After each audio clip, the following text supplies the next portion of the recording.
The following is a presentation of the IH Sports Network.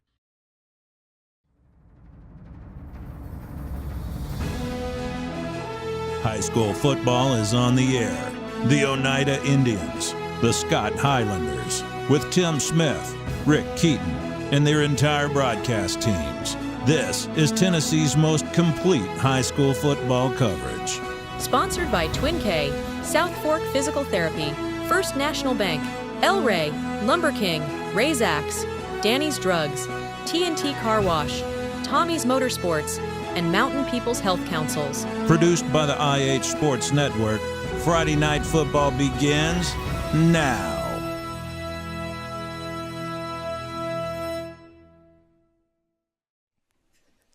Good Monday evening, everyone. Welcome to the Roundtable on the IH Sports Network. Alongside the voice of the Indians, Tim Smith, I'm Ben Garrett. Rick Keaton, unfortunately, could not be here tonight. He is a little bit under the weather, so we certainly hope that he gets to feeling better soon. We got a full slate of soccer and football guests set to join us as we go through the night. But as always, Tim, and it's been a while for me. I've been off a couple of weeks, so maybe you guys changed the routine on me while I was gone. But we used to start off by talking about Friday night's games, so let's do that. And unfortunately, it was a couple of disappointing games, I guess is the best way to say it. Oneida goes to York and falls 28-0. Scott High goes to Whitley County and falls 56-32. Let's talk about Oneida first in that game over at York. The defense, I thought, played really well for Oneida, gave up some inopportune plays at inopportune times, but overall was good. But York's defense just so overwhelming. I think the defense certainly started off well enough to compete in the game with York, and they were on the field a lot. You did see, a score at the end of the first quarter. If you just break it down, end of the first quarter, it was 0-0. Each team had possessions. Neither team had really moved the football very well. So this was the first time I'd gotten to see York this year, and they are tailoring some things differently for the personnel that they have. For those that maybe didn't watch the game, one of their most successful sets was basically, a shotgun with a power eye type feel. And by that, what I mean is they have one receiver split out to spread your defense out a little bit because they never did throw it to him. And then they had a couple of blocking backs, and then they had a quarterback by name, Nathaniel Tipton, Jr., and then they had a running back. It was either Pinnell or there was another young man that was rotating in there, number 22, and the name escapes me just for a moment. But they would rotate in. They had different characteristics. So 22 was like a big bruising power back. Number 3, Pinnell, had the speed, and just at any minute he could break it and go. And so the young man playing quarterback, number 10, Tipton, he also was as much of a blocker as he was a quarterback, and they would direct snap it then to 22 or 3 quite often. So it's confusing. It reminded me a little bit of what Oneida did in middle school games a few years back, single wing type action where the snap could go to the quarterback, it could go to one of the running backs, and they just kept you guessing. You had to be disciplined, which Oneida's defense was very disciplined through that. When they did throw the football, it was usually with play action. Usually they would snap it to Tipton. He would fake to one of the running backs, and he, as a junior, of the quarterbacks I've watched this year, was the smoothest play action. I mean, he really sold it and looked relaxed, and then would turn around and would have somebody open, usually on a screen, very, very few times downfield. But they didn't do a lot of things, but they did what they did well. Oneida had diagnosed it pretty good until late in the game, and once they got a lead and were able to pull out some tricks out of their bag. The third touchdown that they got, it was 14-0 at halftime. Their third touchdown came just following Oneida's inability to score off of a turnover, and that was a direct snap to one of those up backs. It was the first time it had happened all night. One of the fullbacks, 25, Talent was his last name. They snap it to him, and Oneida had been trying to get off of a block from number 25 all night, and now all of a sudden they're trying to get off of a block, but he's not blocking. He's got the football, and he goes, 57 yards for a touchdown. So that was really a backbreaker. It was a great call at the time. And I thought the York offense mixed things up very well against the Oneida defense that was just being so stingy. And allowing York to move down the field, they didn't have a kicking game. So the Dragons went for it a couple of times inside Oneida's 20, and the Indians turned them back. So even though you were down 14-0 at halftime, the defense had played very well and had played on their side of the field, much like the Polk County game and much like the Wartburg game. But I think truly the story for Oneida was offensively, once again, the Indians having trouble moving the football. And it's something they're going to have to solve. They came in rushing attempts less than 2 yards a carry is what it was coming into that game. And knowing that the Indians finished with 49 total yards, obviously that rushing attempt per carry didn't go anywhere in the positive direction. So the Indians were in the shotgun for most of the night. It did seem like the most successful sequences that they had, and I say sequence because they didn't stay for an entire drive with this formation, but they got into an I formation with Jesse Zachary in front of Cole Meredith. That seemed to be where Oneida produced the majority of their positive yardage, but they didn't stay with that for a long amount of time. Not being a coach, I'm sure there's a reason. I don't have the answer on what that is. I just know that for the moments that we used it, it did seem like it was producing some positive things. But then, of course, there were other things that happened to the Indians that they kind of did to themselves offensively. And in that first quarter, there was 5 penalties. And so your momentum from the beginning on offense, if you get 5 penalties, your momentum's kind of stunted there, and York's good enough without you helping them. And so the Indians did stay away from the turnover until late, and so that was a positive. But now they've got a big game coming up this week, and I know we're going to talk about that in just a few minutes. So I'll go ahead and stop here and just say that I feel like this York team is not the York team from a year ago, but, man, they're getting better from where they were week 1, and they will be the champion of this region because they've already played last year's second, third, and fourth place finishers. Yeah. Well, they haven't played Polk County yet. So okay, well that's true. You're exactly right. So they will play Polk County, but they're in good shape, and they're finding themselves defensively. They're great. Offense is starting to find itself now. Will it play outside the region? That's hard to say. But when I look over at Region 1.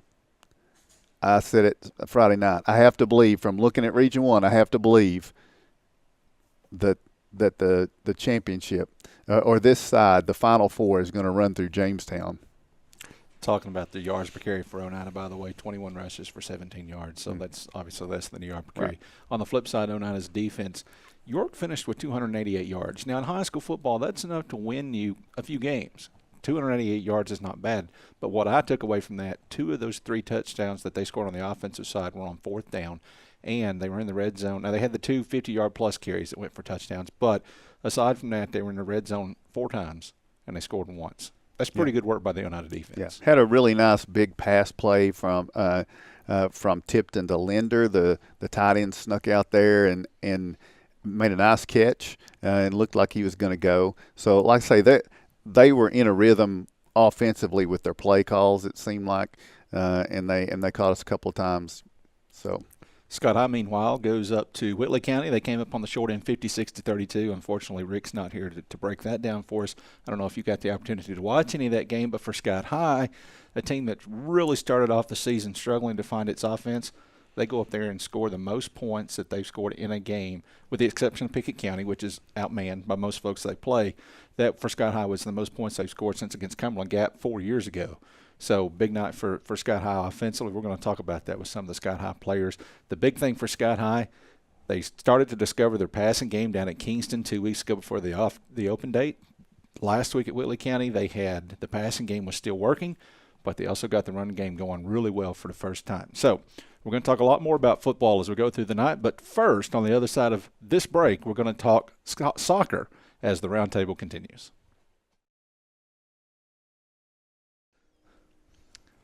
Welcome back to the Roundtable on the IH Sports Network. Tim Smith, Ben Garrett along with you. And we're going to flip now, Tim, to soccer. And we've got two segments tonight, both featuring Scott High, and there's a reason for this. Number one, Oneida's playing right now. They've got a district tournament game underway at their place against Rockwood. And, by the way, you can watch that live on the IH Sports Network as that is produced by Oneida High School. You can also get up to Jane Harry Hoffman Field and watch that. But enough about Oneida, because we're talking about Scott. I didn't mean that bad, Oneida, but we are talking about Sky High soccer. And the second reason that we got two segments tonight is, Eric Henry, you had 8 seniors this year. We did not get to all of them. We were supposed to finish it up last week. We had to cancel. And here we sit. Your season actually ended, unfortunately, on Thursday. I know that game didn't go as you liked. So here we sit with the season actually over to make sure we get all of your seniors on here. But I want to give you the mic first, give you the floor first, just to talk about that group of seniors, 8 of them, as I said, what they've meant to you and to your program, not just this year, but over the last 4 years. Wow, that's a lot. Eight's a big class, and if you look at our roster, we're 21 strong. So that's what's the percentage on that? You're a math guy. About 40%. Right? Yeah, sure. So Bree's, she'll be on a little bit later. She's first-year player for us, but she came in and she, I think, played at Oneida, played at Clinton, so I was her third coach, and she did tell me I was her favorite at the end, so I think that's probably important to note. Let Phil know that, because I think he coached her at Oneida. But she came in, and she's shaking her head for the record. Yes, she is. Let she's the record shaking it show. Back and forth. She's like, no, don't tell us what that means. Okay, carry on. But she came in and played a few different spots for us, either on the wing or in the middle, and then she played some defense as well. And had Brittany Morrow came back out this year for her second year, which was a great addition. She scored a lot of goals for us, and just watching tape on her, it's amazing how much ground she covers off that first touch, because once she got it down, like, I got to get around this defender with a long touch and then turn it on, she was pretty hard to catch. Yes, she's very long-legged, and you don't think about someone that tall being as quick and fast as she is, but she covers a lot of ground quick. Autumn Brummett, 3-year player. She played in the middle. She really likes center mid. She sees the field very well. Her and Brittany played well together because they played basketball together a lot. And Autumn was a good addition in the middle. She could play on the wing or up front, either one. She scored 2 goals in the first game of the year. Kinley Frog, another 3-year player. Her and Riley anchored the back, as they have the last 2 years, actually. And with those two in the middle, it didn't matter who I put on either side of them. And I rotated about 5 players the last 3 games on either side, because they're all younger.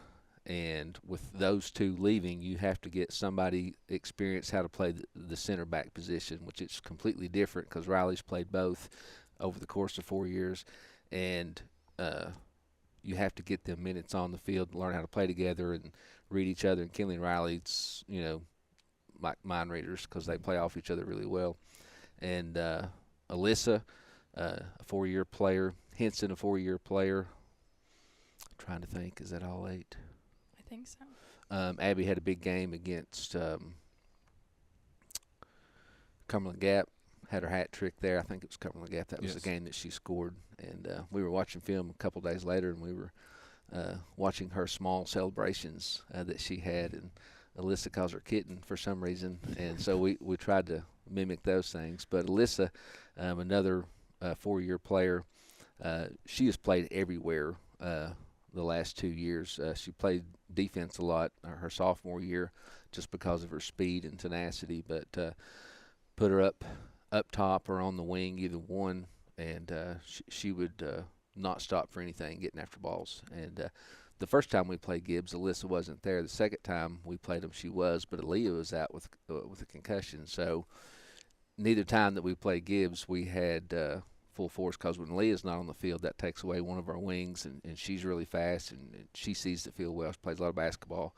So that hurt us in last week in the first round of the district tournament. But Bella, I can't believe you forgot Bella. Oh my goodness. Yeah. Whoops. Sorry, Bella, I remembered you. She got mad at me one time because she was cropped out of the picture except for her hands. And but yeah, Bella's been between the posts for 4 years. Got thrown in as a freshman. Worked hard to make herself better. Went to camps, so on and so forth.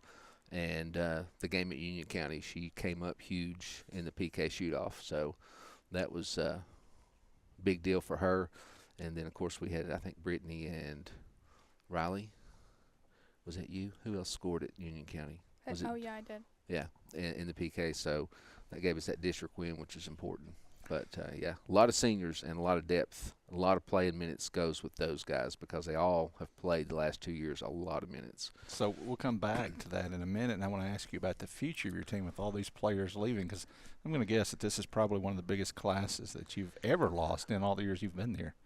There was a time that we had 9, and that was many moons ago. I'll tell you who was a senior was Kaylee Bridges at the time. She was a senior, and we had 9 that year. But there's been several years that we've had 5, 6, 7 seniors. Year that we won, 2018, the year after we won district, we had a large group of seniors. And every year as a coach, you think, I remember the first few years that I was coaching and still new at it and everything, and I was thinking, man, how am I going to replace these guys? But I always remember Billy Bob and Friday Night Lights. At the end of the season, he's in there taking names off the board. So as a coach, you play as many people as you can during the season. You always get on to me about not beating people as bad as we can, but I'm putting people in, getting minutes in. I have a small junior class and a small freshman class. I think 2 freshmen this year. I got 3 juniors and then a large group of sophomores. So hopefully all those young soccer players out there, or some people like Bree and Brittany and Flady came back this year off of an injury. There's people in the halls that can help us too that's already at Scott High. Okay, so Riley, I want you to mentally bookmark what he just said about my critique of his approach to games. We're going to come back to that in just a minute. I'm going to ask you a question about that. But he talked about Alyssa and Brianna both, who are going to be on next segment, how they moved around during their time at Scott High. One person who did not move around was you. You were on defense for 4 years, except in those games where you were just beating the socks off of people and you got to slip up front and try to score a goal. How did you like playing defense? Would you have rather been forward? Is it one of those deals where I'm going to play for the betterment of my team and play defense and be happy with that? Or are you truly happy being on the defensive side of the ball? Oh, no, I really like being on defense. It makes me feel good that I get to save the ball, especially after it gets past Bella and then I just come out of nowhere and send the ball out. She did that more than once. Her and Kinley both had about 6 saves between them. So you were, as I think about the seniors that were 4-year players, and Eric, correct me if I'm wrong, you may have been the only one that stepped in as your first game as a freshman. You were in the starting lineup and Bella was there all 4 years. Bella as well. Okay. Yeah, Bella and Riley. She was playing outside defense because we were. It's funny how it ebb and flows. Some years you got a lot of defenders, some years you got more midfielders. But her freshman year, we had a lot of midfielders and offensive people, so I needed a defender. And Riley has a really heavy leg. She's smart, and she just steps in and made things happen. So let's start with this year. First of all, obviously you lose at Gibbs on Thursday, and that game didn't go the way you guys wanted it to. But it's easy to lose sight of how close you all were this year. Look at the regular season. You beat Union County in overtime. You took Gibbs to overtime. Y'all were really close to playing that 2-3 game and having an opportunity to work your way. I mean, Anderson County's really good this year, but everybody else was pretty even, and you're really close to being in that position to work your way into the region tournament. What would you say was your favorite game, favorite moment this season? And I think I know, but I want to hear it from you, Riley. My favorite moment this season is probably against the Oneida game where Bella went up to save the ball. It, literally, she just hit it and barely missed it, and it stayed right in front of the line, and I kicked it out. Or the time that I popped 3. Well, I sent 2 of their balls out. Was that? You sent one almost to what the game main road at Campbell County. Yeah, at Campbell County. And then I managed to hit perfectly on the side of the fence and popped the ball. Yeah, that was Campbell County, yeah. So the Oneida, I'd forgotten about that moment. That was not the moment I was going to pick, by the way. But that was late in the game. Oneida's, it looked like, for all the world, like they were getting ready to score the winning goal, and you guys weren't going to have enough time to get the ball back down the field and maybe tie it back up again. That was a huge play. Yeah. Would that be kind of the defining moment of your career as a defender? How many times did you do that, though? More than that. I've done it multiple times. I've done it maybe 3 times this season, and I know there's been once or twice that I did it before that. After it gets past Bella. So I remember Coach Henry said after the game that every time you do that, Bella buys you a Happy Meal or something. Gather coffee. Yeah, gather coffee. Okay. Happy Meal versus Gather Coffee, you know. But is that true? She has not bought me one. Oh, come on, Bella. All right. So She got Kelly one, didn't she? I got Kinley one. Oh. So Bella is not a good teammate. The two center backs are the teammates, apparently. she's not here to defend herself. That's not fair. So my moment that I thought you were going to pick, by the way, would be scoring the goal, the PK at Union County in the district win this I year. never thought I would score a PK. Honestly, I don't think I can score. It's like pure luck. So I don't know how I managed to get the PK. So let me ask you. Coach Henry brought this up. So I'm gonna ask. So y'all played York last week, final regular season game. You beat them 1-0. Now you didn't really change anything up in that game, or maybe you did, and you can correct me. My interpretation was your team was maybe just a little flat in that game, but you hold your thought. I'm talking. I've got three. But go ahead. Against Monterey the week before, you all could have beat them in the first half if you wanted to, and ended that game early 9-0. And you wound up beating them. Okay, it did wind up being 6-0, but for the longest time it was 3-0. And I could go on and on. Nobody calls the dogs off quicker than Eric Henry, but it works out well for you guys in the back because when he calls the dogs off, the first thing he does is he puts you all up front and gives you your opportunity to score. So the question is, would you rather just beat the socks off of someone, which is what I've told him he should do, by the way, or do you like having that opportunity to get to try to score? I kind of like having the opportunity to score, but also I don't feel like there's any reason that we should mercy rule somebody else because this makes him feel so bad. You don't have to agree with him just because he's your coach. He's no longer your coach. You're done. I'm not agreeing. Ron Burgundy, Ben. Ron Burgundy. Okay. Well, nobody ever can accuse Eric Henry of running up the score. I assure you of that. All right. So this year, middle of the season, you got to switch to the turf. Did you like it? Is it better than grass? Honestly, I'd rather play on really good grass than play on turf. I don't like the turf that much. How about it? As a coach, after half a season, are you going to be back at the soccer field next year? During the girls' season, it's possible, just for logistics. If maybe there's a middle school football game that has to be played or whatever, we can always play over there in August and even early September without lights. There's a lot of people that use the field, just not Scott High football and soccer. So, yeah, we can still play on the grass field. I've been keeping it mowed and painted it last week. We were scrimmaging and stuff. So, yeah, I mean, there's no reason why we can't do both. So, Riley, it feels like we've been watching you play soccer at Sky High forever, and now that's come to a close. Your sports career is not done. You still got track season, and you're pretty decent at track, right? I mean, remind us, which hurdles is it that you compete in? I run in the 100 hurdles and the 300 hurdles, and I hold the record for the 100. Okay, and so I was going to ask you this year, is the 300 hurdles school record in sight? The 300 school record is about a 50, and I'm running a 56. Okay. So if I can bring that down, then yeah. So it's doable. Yeah. How about it's been, and Eric might know the answer to this, it's been a while since Sky High has had a state, what's the word I'm looking for? Qualifier. Ken Smith. Qualifier, yes. A state qualifier in track and field. What do you think? How close are you?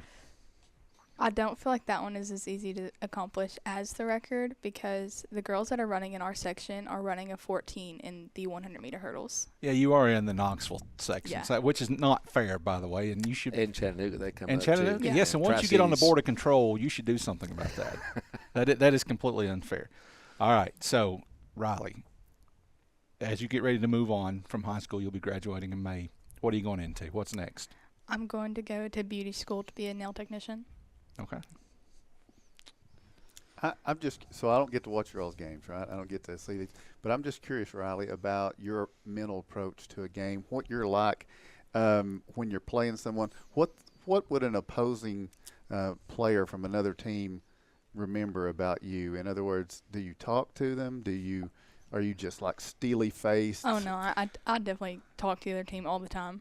Don't forget to ask Alyssa that question, by the way. In a friendly manner. Oh no, or I'm pretty friendly. I don't aggressively talk to them, but I talk to them. What Like kind- if they're standing next to me, I'll have a conversation. what kind of conversations do you have? I don't know. I always talk to them about like what's going on in the game, and I'll be like, "Well, that was stupid. Why'd they do that?" And I'll just like commentate, basically. I got you.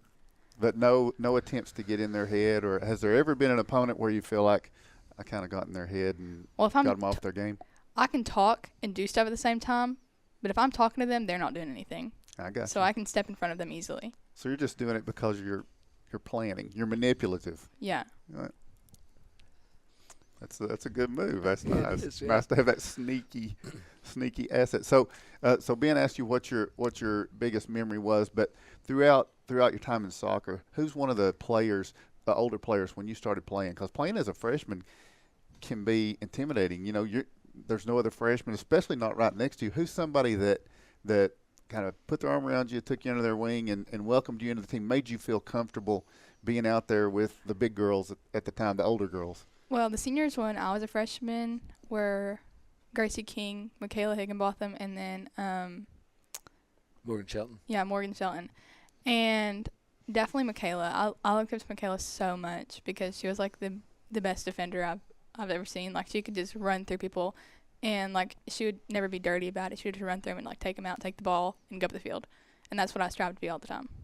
Is there any younger players that you just wish you had another year to play with this player because you think they're going to be something special? Honestly, yeah. I know she hasn't got many minutes, but probably Mariella Megan. She's been really stepping up. Yeah. But like at the end of the season, she was doing really, really good on defense, and she was asking for pointers and stuff. But other than that, she was doing really, really good, and I think she can be a really great player. Now, we've already run over our time, and I'm going to blame that on Coach Henry because he likes to talk. But let's go back to you, Eric. You talked about the seniors you're losing. Now talk about your underclassmen you've got coming back and what the future of the program looks like. Well, Riley mentioned Mariella Megan. She brand new to soccer for Scott High. I can't remember if she played in middle school or not. I know she was. Yeah, she did. She did. Yeah, so she had a little bit of experience, but she was very thirsty for knowledge. Just like, she was talking about asking Riley for pointers and things like that. She was one of those players that would come and say, hey, what do I need to do to be better, to get better? What do I need to do in this situation? And at the end of the season, she just really picked it up. And I told her after the Gibbs game, because she played most of the second half, I said, you probably most improved this year from day one to now. And she did the last 3 games with her arm in a cast because she was in about 3 minutes at 09 and got ran over, and she broke her arm, and she was so devastated. And then when she got the cast on, Lyriel gave her the padding that she had, and so I just put her back in. She's ready to go. But yeah, Mariella, Braylee Goodman showed a lot of spark. I kept telling her I wanted to see the June Braylee because in June, scrimmaging and shooting and stuff like that, she was just hammering it home. She got a little timid, which freshmen do sometimes. Carly Bell had she's another freshman. She had some good minutes on defense this year. Some games she looked really good. Got to start one game. Gracie Lewis, another, she's a sophomore. She's going to be a good defender for us as well. And then you've got, Aaliyah. She'll have to pick up the slack on offense next year because you're losing Abby, Alyssa, and Brittany in Autumn. That's a lot of offense right there. So different years, you may lose positions or whatever. But next year is going to be extremely difficult because I lose up front, I lose the middle, I lose my defenders, and I lose Bella. But Rao, who got several games in last year after Bella got hurt, she does a good job. So, and she's taller, she's big, just a little bit of confidence, and she'll be fine. So as I look at it, having watched a few of your games, not as many as I may have the last few years when I had a daughter there and I didn't miss a game, but I got to see a few, all of your home games, I think. My take would be that your team that you've got coming back, minus these 8 seniors, they may not have starting minutes, but you got quite a few minutes. Yeah. And a lot of it's because what Riley and I sat here and talked about, and that's because the score gets to be 2-0, you call the dogs off and start playing everybody. You got a lot of minutes coming back. It's a hyperbole. I usually get to about 4 or 5 before I start 7. Whatever. What about depth? Is depth a concern next year? And do you have a message to all these kids that are in the hallways that are not playing and you want them to come back out? You kind of mentioned that earlier. Oh, yeah, absolutely. There's players in every sport, football, basketball, soccer, whatever it is, walking the halls at Scott High that should be on a team somewhere. And, love to have you guys out. It's something, our enrollment's about 665, something like that. So you got about 15% of the students that are making up your athletic teams at Scott High. So we need bodies, definitely bodies. And, 8th graders coming in as well. Soccer's one of those things, and all the freshmen can tell you. Carly started games. Braylee started games. They were both freshmen. Gracie Lewis, first-year player. She's a sophomore, but she started games. So I've never been shy about playing whomever. It doesn't matter to me. If you're willing to learn and you hustle, then that's going to get you on the field. All right. Coach Eric Henry, Riley Lance, one of the 8 seniors. We could probably talk another 15 minutes, but let's go about 30 more seconds. Give me 30. You got 30 I just really seconds. appreciate you being here and asking lucid questions. And I'm sad that there's not a basketball player here. So that is Rusty coming in later? He might be. He might be. Maybe you just better hang out and wait and see. I don't know. I probably have chores to do. But Rusty and I not at odds whatsoever. He knows it's soccer season. I know it's basketball season. So, Rick, wherever you're at, it's going to let you know that you've been wrong for quite some time now. Ow, it's first Bella, and now Rick, who's not here to defend himself. Okay, fair is fair. All right, we'll take a break. When we come back, though, we're going to talk to Alyssa Crabtree and Brianna. We'll get her name when we come back. Brianna Cross. Sorry, Brianna.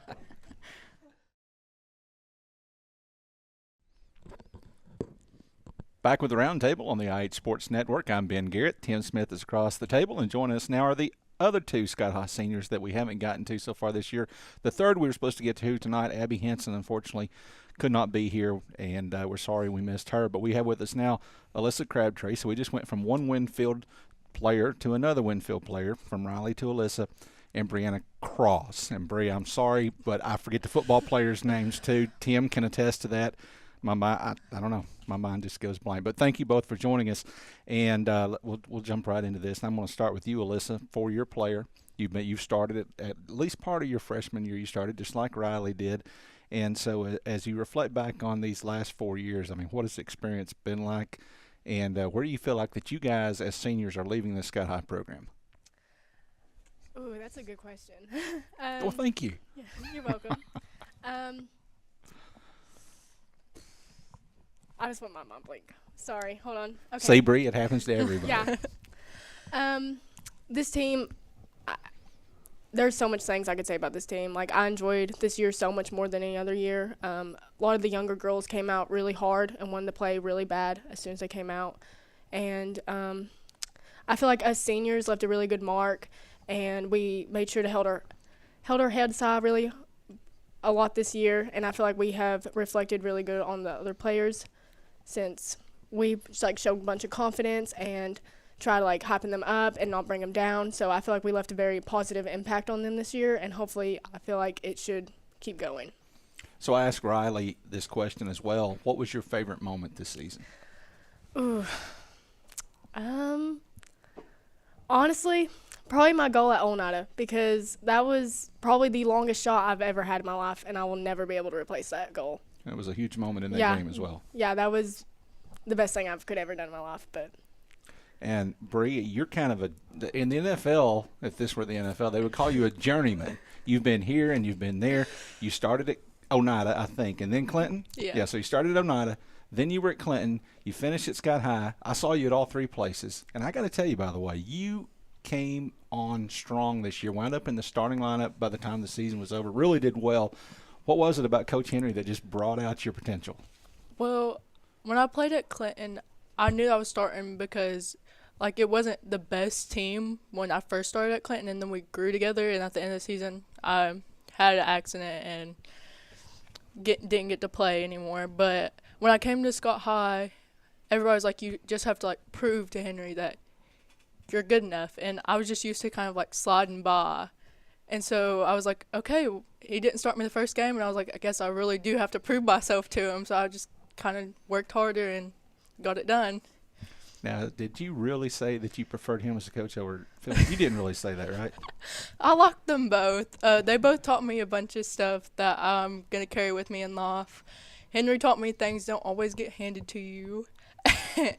And I know Phil, he was a good guy.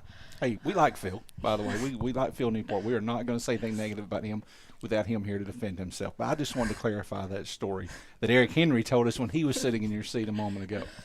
So, same question as I asked Alyssa. What was your favorite moment this season? It was probably, I've been thinking about this actually. I liked when we played against Clinton, and it was funny, but it was embarrassing at the same time. I got hit in the face, and I didn't know where I was for a minute. But it was funny. It was funny. At first it wasn't, but after a while it was funny. You could just see her glasses fly off her face whenever it happened. It was hilarious. And I had to sit out that game. I didn't fall or anything, though. That was the crazy part. I didn't fall, or I just stood there, and everybody was, like, coming around me asking if I was okay. And I was like, yeah, I'm fine. I don't know what y'all – and they're like, you just got hit really hard. And I'm like, no, I'm good. So you had to sit out that game? Yeah. No, I'm just kidding. Yeah. So, Brianna, another question I asked Riley. You guys switched it from grass to turf this year. You had played on turf before. Now, all these guys have played on turf before, but you played on turf as your home field before. So what's your preference? Honestly, I like turf better. I don't know. When I first started playing on turf, I just kind of fell in love with it. I feel like it's easier to play on. You don't really get stuck. The only thing that I hate about turf is getting the turf beads in your shoe everywhere, soccer bag, everything. How about it, Alyssa? Should the move be made back to the grass field next year, or you like the turf, think it's here to stay? I kind of like both, if I'm being honest. The only thing I really hate about turf is getting turf burn. Like, that is the biggest thing that hurts. But I like turf because, I mean, you don't have to touch the ball as hard for it to go faster. And, like, you know, you can – but the only thing that sucks is you have to kind of adjust. But I kind of like both. Okay. So you mentioned turf burn. Mm-hmm. Tim, we see a lot on Friday nights. These players are having to leave the game because their knee pads are pulled up or their pants are pulled up above their knees. And they don't allow that in high school football, but they're doing that because they're mimicking the guys at the college level. Is that not a concern, do you think? Would you not be concerned about ripping your knees up, just skinning them up, if you were pulling your pants up on turf fields? Well, so I was in the band. So, you know, we wore pants, and we rarely and then get did tackled. that. So, no, I had no fear. Turf, grass was fine either way. I wasn't going that direction, but whatever. So Alyssa, I'm going to ask you this now. This is an unfair question. You're sitting close enough you can kick me in the shin, okay? Okay. When you came out as a freshman, you would truck people. I mean, you would, if they got in your way, you would run flat over them. You really haven't done that in a couple of years. You're more, I guess, more finesse than power. Is that a fair way to say it? Mm-hmm. And is that something you've worked on? How did that come about? Well, the reason I was so aggressive is I played middle school football, That's whenever right. I came from freshman year, automatically I just knew kind of just lower my shoulder. And then I got a bunch of yellow cards, red cards, so I had to stop that. And then when I got my huge red card that made me go out 2 games, it made me realize, oh, I need to calm down and not get carded. So I finally just learned to kind of calm down because, I mean, they just kept fouling me all the time. So I just decided just to, like, step back. what was your most effective move? I feel like maybe I asked this question to Riley, and she didn't really do it. She just had conversations with the opponent. Did you ever smack talk an opponent? No. Well, no? Okay. She lying, isn't she? Did you try to is get in their lying. head, get an advantage? Well, I didn't have to get in their head. I could just, like, kind of hit them, and they'd kind of just already. So you physically I physically would do physically stuff. got in their head. I Put would, the like, fear of God if in 'em. if I didn't like something they were doing, I would kind of be more, I guess, I just start elbowing them a little bit here and there. I just be more physical with it. I never crap talked unless they said something to me. School Okay. record for yellow cards, by the way. Yeah. No, I'm just kidding. I don't Probably, really know. I don't honestly, know that. probably. So Bree, that brings me to this question. So you played for Clinton. Did Clinton ever play Scott? Yes, that's Did you ever play against Miss Crabtree? here? Well, actually, when I played at Clinton, it was the game I tore my ACL, and I was in for 10 minutes. And I was out Did the rest of the she tear your game. ACL? That's No. Okay. Actually- Good. Actually, Zoe Terry was the one that was on me when I tore my ACL. Okay. So what was it like? Because it's hard enough to me. It seems like it would be hard enough to move schools and new friend sets and all that stuff. And then you did that with 3 different teams. Was that hard, or are you just able to do that? Well, I like to think that I'm, like, naturally get along with people, like most people. But it is hard to, like, adjust to, like, the new personalities and new coaches and everything. And I guess it's hard. Was it easier with the players and the coaches?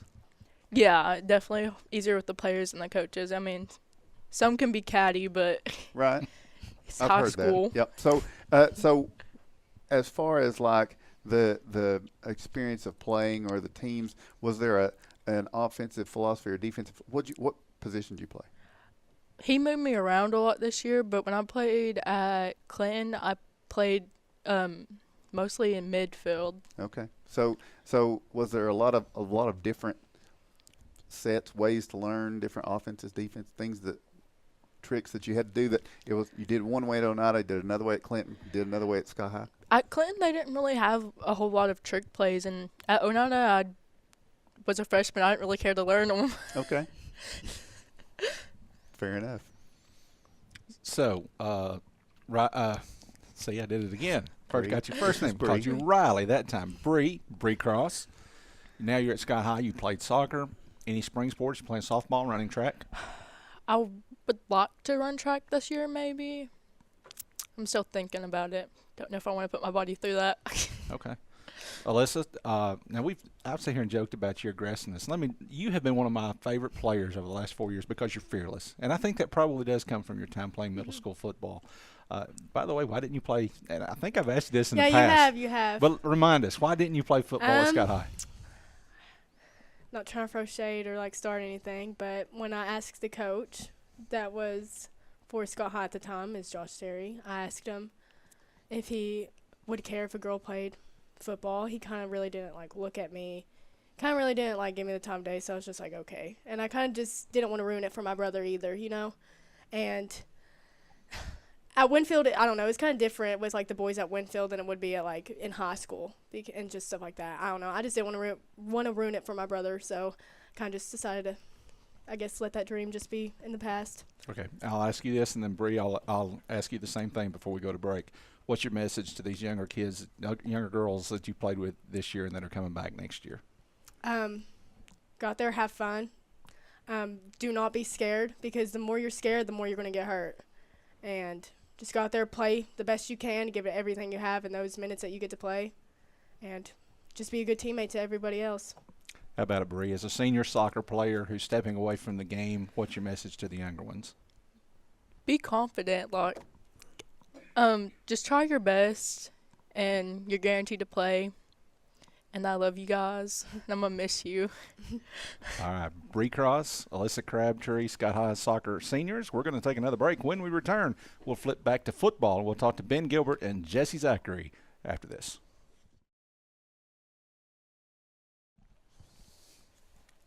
Welcome back to the Roundtable on the IH Sports Network with Tim Smith. I'm Ben Garrett. Real quickly, let me tell you our sponsors tonight of the Roundtable, not just tonight but every week, and those include Little's Drugs and Fountain, Twin K Construction, South Fork Physical Therapy, El Rey, Razak's, Lumber King, Danny's Drugs, TNT Car Wash, Tommy's Motorsports, Scenic Foods, Mountain People's Health Councils, and First National Bank. We appreciate all those guys. It's Monday, and I'm now back in town, and so it was cabbage soup day at Little's. Excellent. Extra crackers. It's good stuff. I just want to make a plug for that. I had cornbread salad, and it was probably just as good as your cabbage soup, I would imagine. Our First National Bank player of the game for the second consecutive game, Ben Gilbert. He's a junior linebacker. And our lineman of the game, because he's a defensive end, is sophomore Jesse Zachary. Tim? All right. So, Ben, you really left us no choice. I mean, we like you, but when you get 17 tackles and you start looking down the line and you're trying to figure out, who's going to be the player of the game, and it was a tough night for the Indians offensively, so really the defense stood out there. But 17 tackles, that's a lot. Who is eating up the blocks to give you the ability to get these tackles? Let's give a shout out to some people because I know you just can't get to them by yourself. Brady Burke. That's he's big, so he eats up at least a double team every time. So he played a lot of snaps. So I'll give a lot of credit to Brady Burke. That's what I'll give. All right, so you're able to flow to the ball better because of him, and then you're getting a lot of help too. I know Braden Birchfield came up with some big plays. I mean, we considered several folks on Friday night. Braden had the interception. Talk just a little bit about defensively that first quarter against York. First half, really. I know they got the 2 scores, but y'all really made them work. It was 4th downs before they could get in there, and they had to really reach into their bag of tricks. What were you able to do to successfully force York to try to come up with something almost crazy from what they weren't able to run like they wanted to? Yeah, I thought we had a good game plan going into it, and it worked well for us, like you said, for a little bit, and then we just didn't get lined up right on one play, and they busted, 50, 60-yard run out and scored a touchdown, and you know, just a couple other plays like that were just simple mistakes where with youth where it just weren't lined up right. And so whenever we were lined up, I thought we played them very well, but just, you know, had a few little mental mistakes. I think you're talking about the big play that was busted by, I think, Pinnell. Yeah. Right before that, I think before they snapped it, was it you that was trying to get the adjustment to be made? Yeah, they came out in a set that it was they put one guy differently than I've seen on the week, and so it kind of messed with me a little bit, and we had to try to adjust to it, and we adjusted a little too late to it. Okay. And then Jesse, again, defense was the name of the game on the game the other night, but there was some times when the offense looked pretty good, and it was times when you were on the field. I felt like it felt like the I formation was the thing that was really working best for the Indians when you were in there blocking. Cole was behind you. We didn't do that a lot, but it seemed like when we did that, that seemed to work pretty well. Would you agree with that? Yeah, I totally agree with that. I actually said that mid-game, you know, because, I mean, obviously I'm out there. I notice things. I pick up on things. And, you know, when you're getting upwards of 5 yards plus every single play, you know, I mean, and they can't do anything. They can't stop it. I mean, you know, you kind of gotta see that and say, hey, might need to run this some more. Yeah. So is that something you think can you tell yet? I know you've only had one day of practice so far this week, but do you feel like that's something we're going to be increasingly seeing? Do you practice that as much as you practice everything else? Or? I mean, we kind of have like a routine that we do where we go through everything. You know, we practice everything. I hope we get into it more if it's working. You know, obviously you want to do what's working. I mean, if it's not working the next week, then that's fine. You know, you get to what works. But I'd like to see it more personally. And I think if we see it on film, you know, we might try to see it more, but I don't know. So, and obviously, I'm just talking about the game and what went on. Let's flip it. Let's talk about what York was doing, because this formation they had, where they had the two, basically two fullbacks. Yeah. You know, basically a power I with a running back. Sometimes they direct snap it to the running back. Sometimes it was the quarterback. You're having to diagnose that. Were you a little bit jealous though when you watched that? Were you thinking, man, that'd be fun to run? I don't think that's what crossed my mind when I was playing. But, yeah, looking on film, I really like their offense and stuff, but they execute it really well. It's partially why it's so, like, why they put so many points up, why they're such a good team, is because they're just a really disciplined team. Did they run that much last year? I mean, it was mostly different last year, wasn't it? They ran a lot of the same stuff. They ran it a little bit, but they were just very good last year, and they didn't have to get into it as much. But it's a really good offense. I like it. Talk about being, because in the linebacker position, and I remember from an old linebackers coach, who was a good friend of mine. His coaching was always your first step has to be forward. Is that still the rule? Yeah, just you're small. It's a smaller step than you would think, just because you try to get a read and see if it's pass or whatever. But yeah, your first step's always forward. Yeah. So now tell me, with their quarterback tipped in 10, when he did get it, and the few times that he did throw it, I thought he was very effective with his play fakes. I mean, to me, he didn't halfway do it. He played the whole thing out. I'm not saying he was Peyton Manning, but I mean, he made it look like he was really handing the ball off, and he played out every time so that it was deceptive. Yeah. And it seemed like it really opened up some of those passes for him. Yeah, and when they're running and running and running, your mind's always just going, you gotta get downhill and stop the run. And yeah, he was really good. And from what I know, he's a transfer, and yeah, he's just a good player. They would send him up the middle and just block for the running back too, just a direct snap, and he'd go up there and block. I mean, he was a good player. Last thing I want to say about York, and Jesse, I'll go to you on this. They would direct snap it. 22's a big bruising back. 3's a speedy back, or the quarterback play faking, all these things. And then you all got that turnover deep in their territory, were unable to put points on the board. And then I think it was not too long after that, then they direct snap it to one of those fullbacks, one of the guys you've been trying to shed a block of the whole game, and now he's got the football, and he's going. I mean, it's very hard to diagnose, right? Yeah, it is. I mean, when there's multiple people out there that can have the ball, I mean, you kind of just got to react. I mean, that's about the only thing you can do is just, come off a block, react, find the guy with the ball, and take him down. But, yeah, a big thing with them, though, too, back to the fakes and stuff, they're such a disciplined team, and they run everything, I'd say probably about as well as anybody you'd see. But, that's kind of what their coach preaches, and they do a really good job of it. Yeah. So now it's a team you could see again. If you're able to get into the playoffs, you did that last year. We played them at home the first time last year. We went down there the second time, and people will say, "Oh, that's disrespectful" or whatever. But I'm just looking for an honest opinion. Is this York team at this point as good as the York team was a year ago at this point? No. Yeah. I'll just be honest with you. I think they'll be.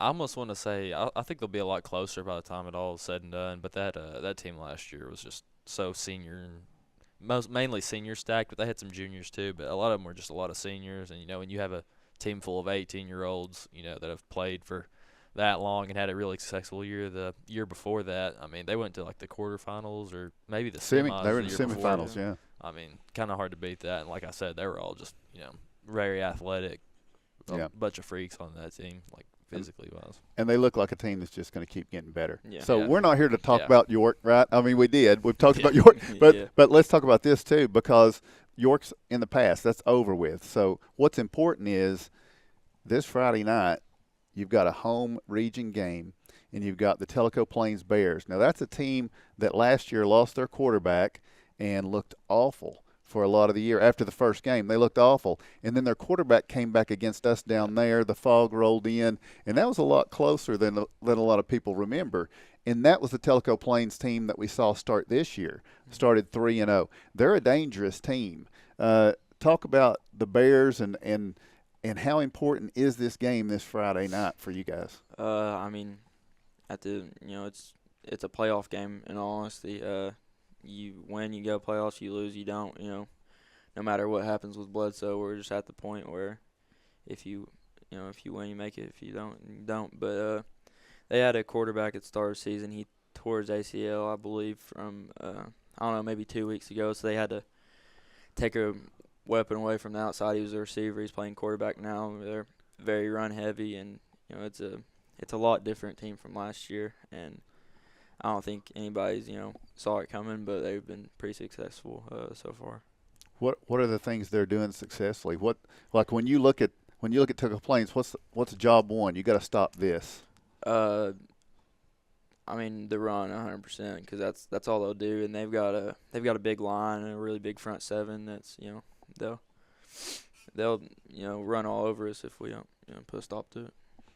What do you remember about Tellico Plains last year, and what are you thinking about this one? I think they're really, really similar up front. I mean, I don't know if they're bigger this year. They might be bigger this year, but they were really big last year. I mean, probably the biggest line we saw in terms of just weight. I mean, they were huge. Mm-hmm. And I think one of their best linemen, he graduated, so he's gone. He played fullback some too. They gave him the ball. So, yeah, they're kind of just a put it on you and run over you type of team. What about offensively? What does it look like they're susceptible to? The teams that have beaten them, what have they been able to do to Tellico Plains? I mean, really just got to be more physical than them, to be quite honest with you. I mean, I think, the outside game will be better this week because, they're really big. And if it's hard to move 300-plus pounds every play. Right. So if this particular thing goes well Friday night for Oneida, the Indians will get a win. What does it have to be?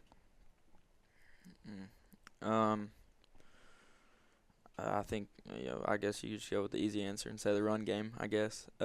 Both sides. Yeah, both sides. I mean, yeah. But like I said, moving that front seven will be difficult for us. So we might have to go and put the ball in some guys' hands outside and see if they can make a play. But yeah, definitely, if the run game gets going, we'll be successful, I feel like.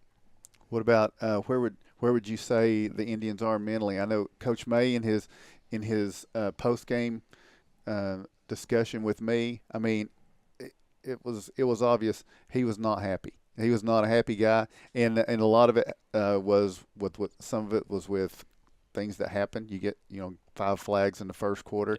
Yeah. He's unhappy with that, but I think there's an unhappiness there.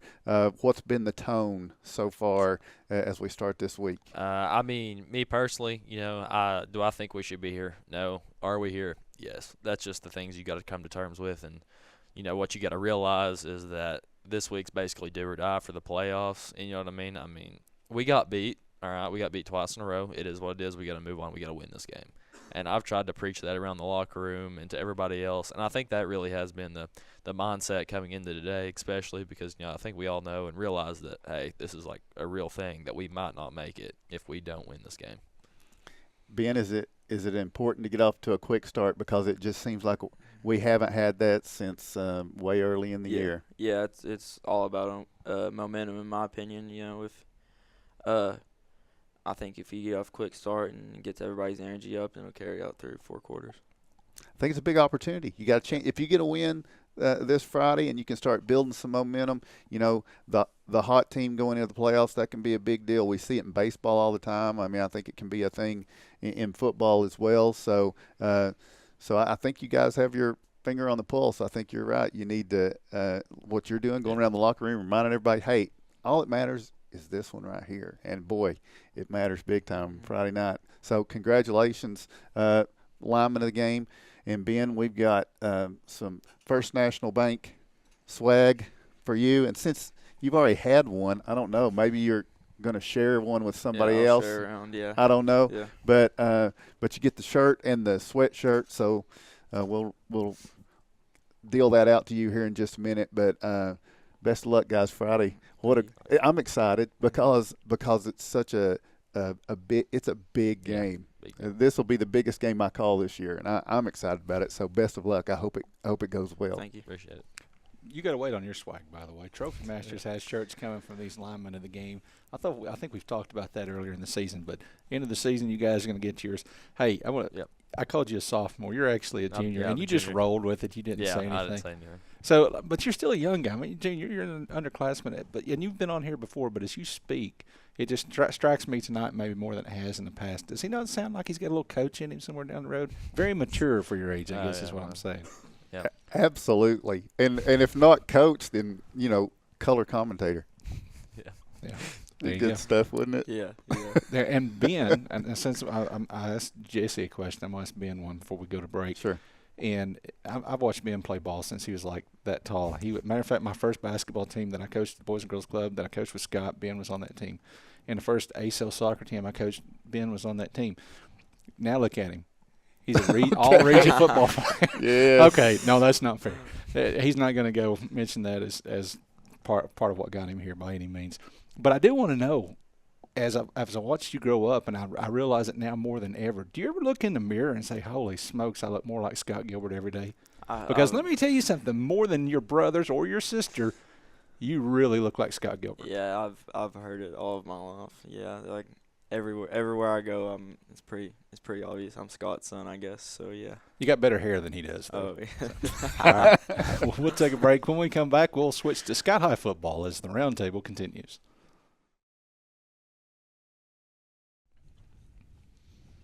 Welcome back to the Roundtable on the IH Sports Network. We are live at the C. Michael Lake Technology Center in Helenwood. Thank you, as always, to the Scott County School System, to Greg Bond, to Leetta Boyd for allowing us the use of this facility. And I guess the school system and Greg allows us use of the facility, but Leetta, we all know deep down, is in charge down here. She also sits here and guards the door. She's our bouncer. Security. Yes, absolutely. All right, for our final set of guests tonight, and we're going to talk Scott High football, and we have got our scholar athlete, 4.0 GPA scholar athlete, Desmond Bowling, and Kendall Mays was our scholar athlete from Oneida. She couldn't be here tonight because, as all scholars should be doing, she's in class tonight. Yep. But we'll get her next week. She'll be here next week with us. We got our lineman of the game, which is Dakota Strunk. And by the way, for everybody who was messaging me to let me know that Dakota's lineman of the game picture was blank, this is what Dakota looks like. We didn't have a picture of him. Sorry, Dakota. And our player of the game, Gus King. And Gus, let's start with you because what a big game you had on Friday night. 5 catches for 120 yards and 2 touchdowns, I believe, were the numbers there. Did you see that coming going in? Because I didn't see that coming going in. I didn't see it either, no. So where did that come from? And is this something that we're going to see replicated now through the rest of the season? He just was throwing it to me, and I was just catching it. So you guys don't – 2 weeks ago down at Kingston, it was – help me out, guys. The targeted receiver at Kingston was Dawson. Dawson, yes. Dawson Spradlin was the go-to guy, and this week it was you. Yep. Was that wasn't by design? So did they take Dawson away, and then you were the guy that popped open? What was the deal there? No, I mean, we didn't practice at all, but he was just throwing it to me. So, well, you had quite a game, a big game, and for you guys, it was really a breakout game offensively. And Dakota, you were part of that too. You slid over at center position. Yeah. And was that your first time this season at center? That was my first start, yeah. Yeah. So you did well. You did very well. Snaps were on target. Everything, you blocked well. And by the way, I was impressed with the entire offensive line. I saw you guys in the run game and pass protection. Y'all did very well. Mm-hmm. So tell us about playing center. Is that something you're going to do more of? Yeah, hopefully. It was a little bit hard because I started the season on the sideline because I didn't get to play. But just staying motivated to be able to start was what was hard for me. But I finally got it, and hopefully it stays that way. And our scholar sitting at this table, who has a better GPA than Tim or I ever had. No, I can't speak for Tim. Certainly a better GPA than I ever had. No, you're correct, 100%. Desmond Bowling, and you're here to talk academics, and we'll get to that. But you had a big part in that game Friday night as well. And when I think of Desmond Bowling, I typically think of you as a defensive player, but you got carries at the running back position as well. So what's your preference, offense, defense? I really like defense, but it's pretty fun running the ball too. Okay. So do you expect to do more of that going forward? You see, and you correct me if I'm wrong, but I think your carry count was up a little bit Friday night. Yeah, normally I don't really get many carries. I just block, but I think I got to run it like 2 or 3 times. Mm-hmm. And I thought it was more than that actually. Oh, well, I think this week, I should get to run a couple more. Okay. I think maybe the reason I thought that is because if you go on the IHSports.net website and you look at the game story from Friday night, there's like 6 pictures on there, and 2 of them were Desmond Bowling carrying the football. So the photographer, whoever that was, I don't know if you guys know him. It's actually Matt, not Leetta. He had an eye for Desmond Bowling Friday night, obviously. Before we go back over to the other side of the table, let me ask you, you've got a nickname. You are, by the way, you are Woody Keaton's favorite player. No offense, guys. And I don't know if you know that or not, but Woody Keaton is a Desmond Bowling fan. And so every Friday they remind me of your nickname. And I know what I want to say it is, but I know I'm wrong. Is it Sig? Sig, yeah. Okay, so tell us where that came from. One day, when I was a freshman, I was just helping paint the field, and Bill Hall was there, and he just started calling me it. I think it's off some old Western show or something. It's Bill Hall. Who knows? Yeah. Would you know? Have you seen this Western show? Just the fact that Bill Hall gave him a nickname, you just think, of course he did. That's what Bill Hall does. So you guys, the offense has been really clicking. And I know that the results of the games haven't been what you want, but y'all are getting really close. And Coach Billy Hall came up after the game. He said, man, we are so close to being a good football team. We're improving so much. And as a spectator, he's exactly right. You all are this close, I feel like, to getting it all together. Friday night against Union County would be a great time for it to come together. But, Gus, let's start with you. What is the difference right now in Sky High as an offensive football team versus 3 or 4 weeks ago? 3 or 4 weeks ago, we wasn't really finishing. We was just starting the game off strong. Then throughout, we just kind of lay down and let them run all over us. But now I think we're getting the hang of it. It's kind of like fighting back and, holding our ground a little bit. 2 weeks ago, the passing game got going.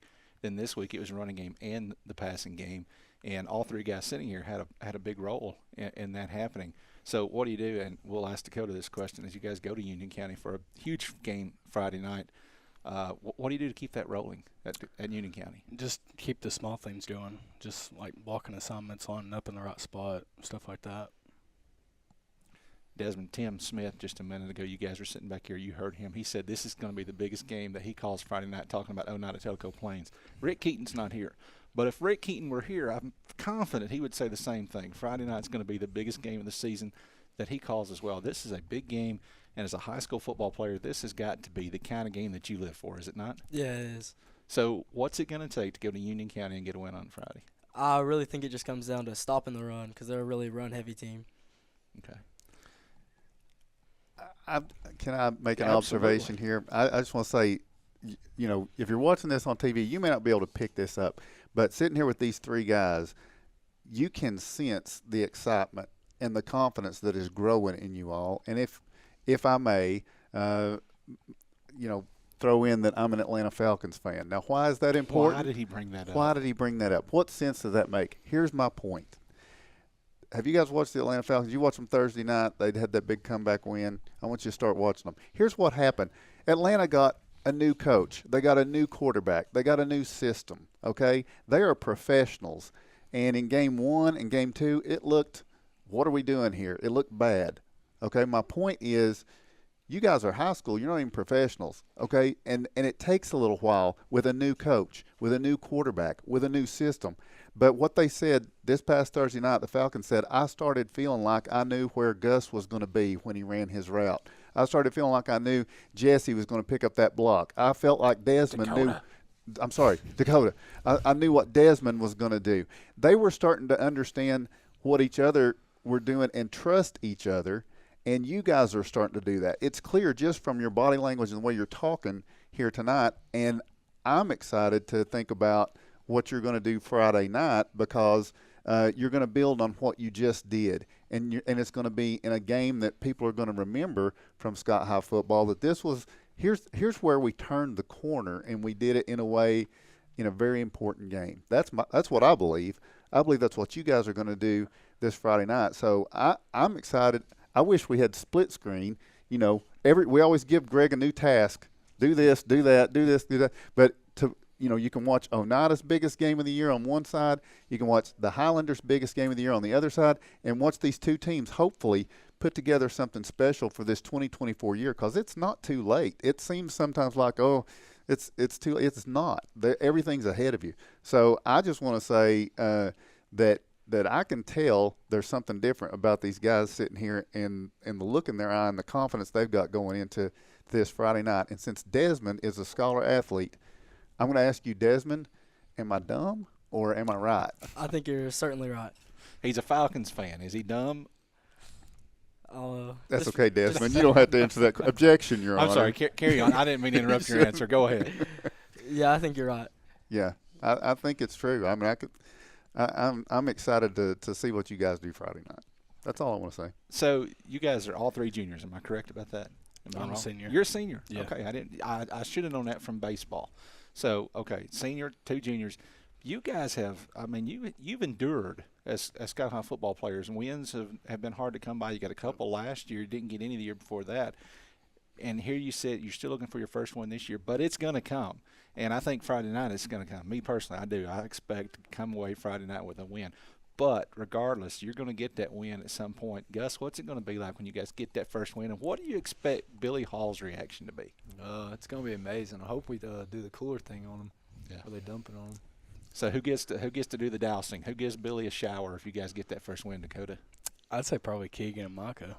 Oh, yeah. Honestly. So what makes those guys the guys that take front on that? That's just his best friends. They're always with him. Okay. All right, Desmond. You know what the UT saying is though. I do want to caution you on this because there's going to be a time in that game Friday night when the brakes are going to go against you. Something's going to go wrong, and it's going to be a chance for you to hang your head. Don't do it. That's on the UT Maxim. I think General Neyland says that's when you put more steam on and do that. Be ready because there's going to be a time when they do something good Friday night and you have to overcome it. So I asked Dakota. Sorry, I asked Desmond this.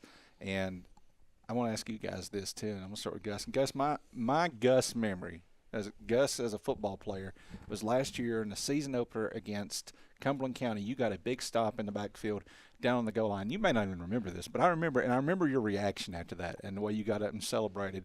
And I think we got a good close of it on video or whatever. But anyway, offense or defense? Now, you had a huge game on offense, but you've had some good defensive moments as well, such as that one against Cumberland County. Last year I'd say defense, but this year I'd say offense, definitely. It's easy to have fun when you're the star receiver, right? Yeah. How about it, Dakota? Offense I or only defense? play offense. So you don't get a play. They don't give you a chance. No. I got like 2 plays at Kingston, but no.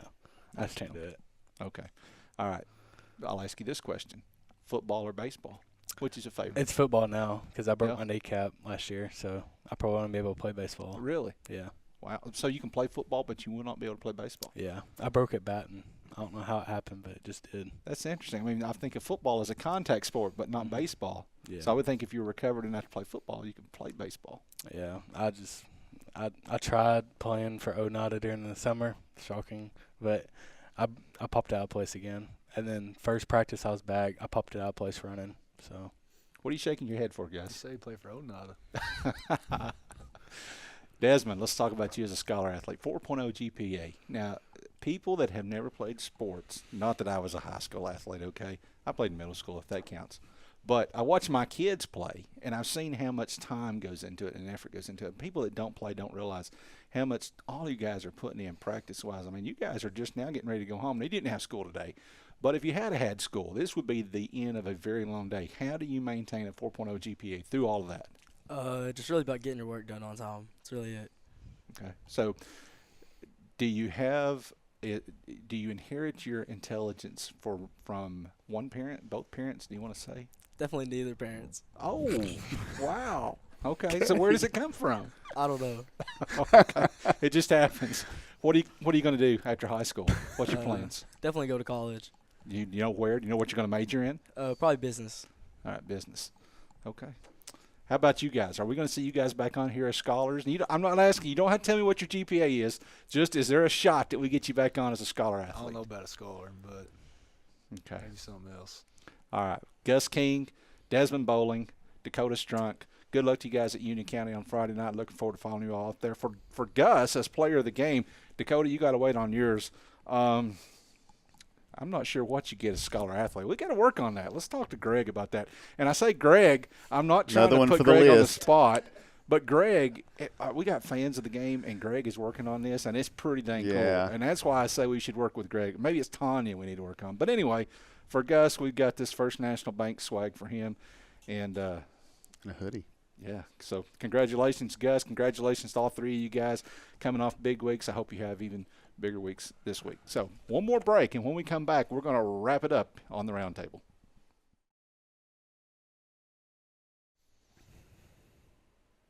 Welcome back to the roundtable, our final segment tonight. And, Tim, we talked a lot these last two segments about Oneida hosting Tellico Plains, Scott High driving up to Manorville to face Union County, two huge games. And so let's talk about all the games that are going to be taking place this week and get your take on how those games are going to turn out. We'll talk about the playoff implications in just a second before we go off. Of course, Tellico Plains is at Oneida. I'm not going to ask you to pick a winner. I know where your heart's at, and I know who I think is going to win, and I think you probably would agree with me, and we think that Oneida is up to the task on that. Yeah. Other games in the region, and this is a big one too. Bledsoe County is at Polk County.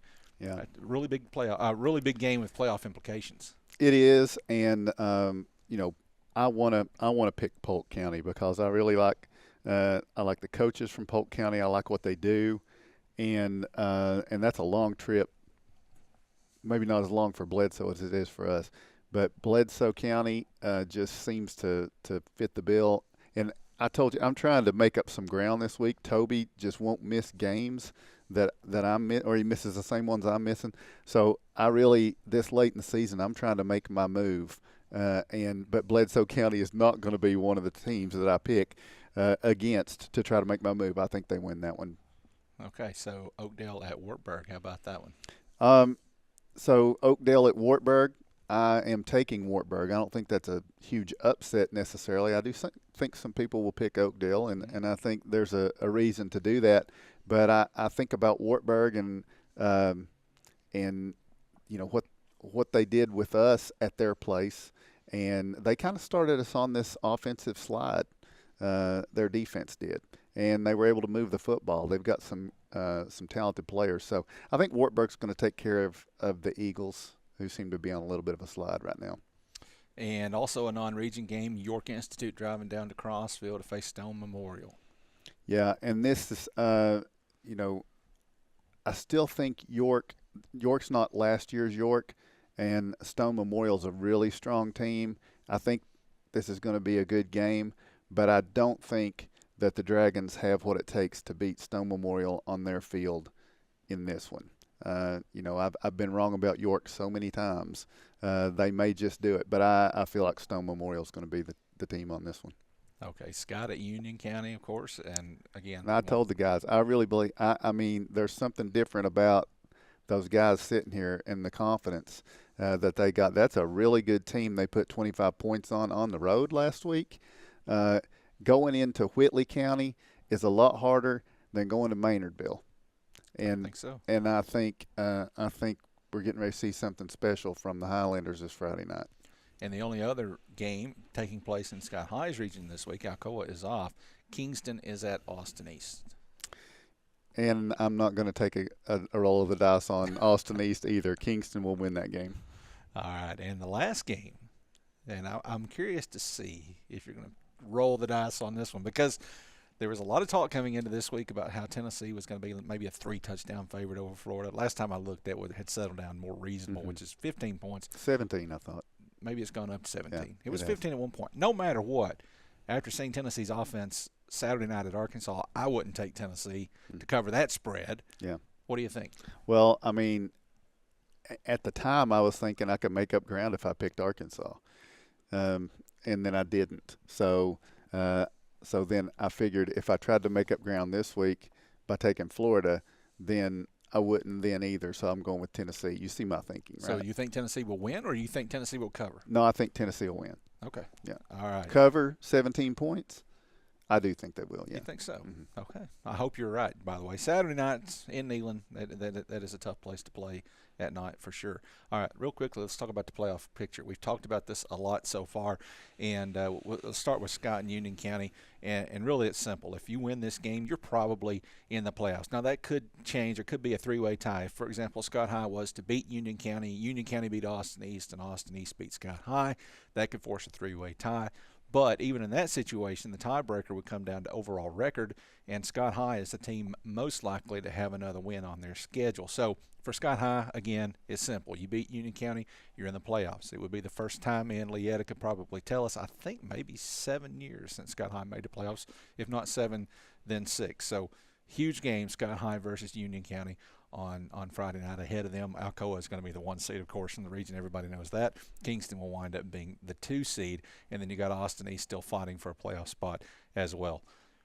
In Oneida's region, so I mean, and you've got Austin East ahead of you too. You do, yeah. Yeah, well, I mean, well, not yeah. Oh, as ahead of you as an opponent, yeah, absolutely, yeah, absolutely.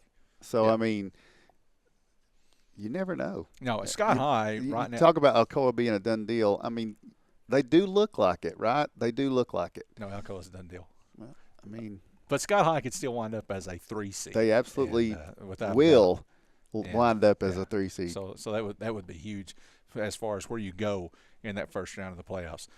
York and Polk County are both 3-0 in Oneida's region, and so one of the others is going to wind up being 1. The other one will be 2. You got Bledsoe sitting there right now in the 3 seed at 2-1. Then you got Oneida right now if the season ends today.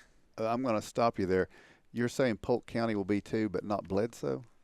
Well, I know you picked Bledsoe. No, you didn't pick Bledsoe. You wanted to pick Bledsoe. I could tell it. No. I did pick Bledsoe. No, you okay? Right all there. right. Yeah. Okay. No, I would taking Polk County. Yeah. So no, Bledsoe's going to beat Polk County. I think it's going to shake out York, Bledsoe, Polk County, Oneida or Tellico Plains.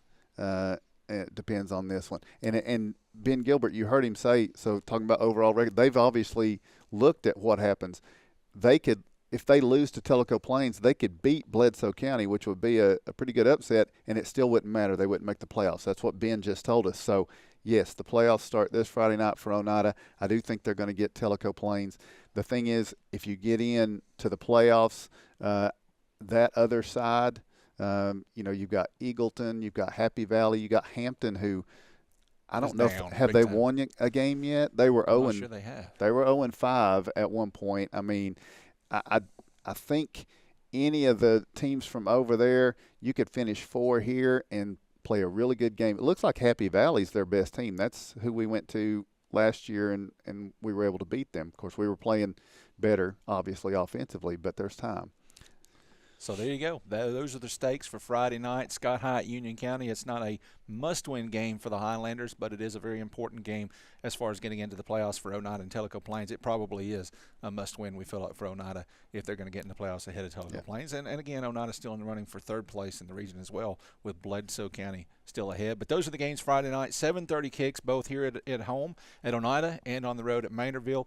We'll have our broadcast beginning with Oneida at 6:30 and beginning with Scott High at 6:45. That will be the start of the Baby J's Pizza pregame report. And that's going to do it for us tonight on the round table. We want to thank Leetta Boyd for being our security guard. We want to thank Greg Bond for all of his work that he always does every week and every Friday night behind the scenes, taking care of all the technical stuff so that we don't have to look stupid and mess it all up. Rick Keaton, we hope you get to feeling better. We'll see you on Thursday night. By the way, Thursday night middle school, Oneida, Birchfield, That's right. Highlander Stadium. That's right. Oh, it's going to be fun. Should be a great game. And Rick and Tim will have the call on that. So for Tim Smith, I'm Ben Garrett. Thank you for joining us. Have a good night.